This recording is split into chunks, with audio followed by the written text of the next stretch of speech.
Околу 40 на куќи пеплосаа пожарите во Светиниколските села Малино, Немањица и Орел. Дел од нив се стари, но има и такви во кои се уште се живее.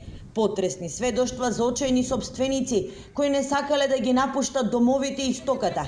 Пред камерата на Алфа вчера раскажуваа мештаните на Немањица, каде што борбата со пламените јазици беше најопасна. Неќе да испајат луѓе од трлата јаганци да не им изгорат, од 20 излежени. Тука едни други исто и тие ќе умреа.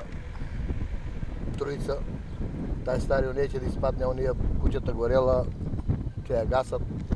Не може да ја изгасат. Отидеа полицајци, војници, не знам кои уште се не отидеа, па ги излучија натака. И ова до сега никогаш не е било. Не се памте вакво нешто.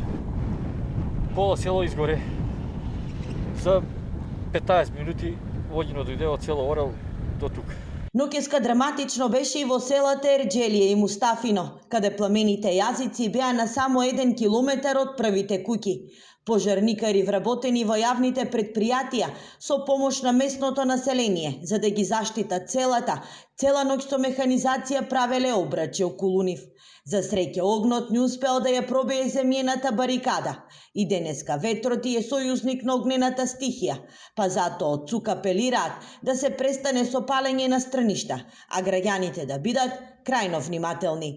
Сувата вегетација, високите температури ќе допринесат за појава на нови и нови пожари. Апелирам до сите земјоделци да прекинат со палење на стрништа.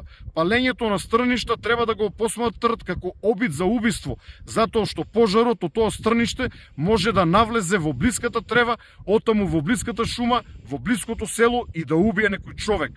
Палењето на пасишта од страна на сточарите исто така треба да го посматраат како обид за убиство, бидејќи пожарот од пасиштата може да влезе во квалитетна шума и да убие некој човек. Според Ангелов, неколку пожари се намерно подметнати, а вчера детектирали и појава на пожари од искрење на електрични жици. Во меѓувреме се уште се активни пожарите во Кочанско и Пробиштипско, каде постои опасност пламените јазици да зафатат дел од боровата шума.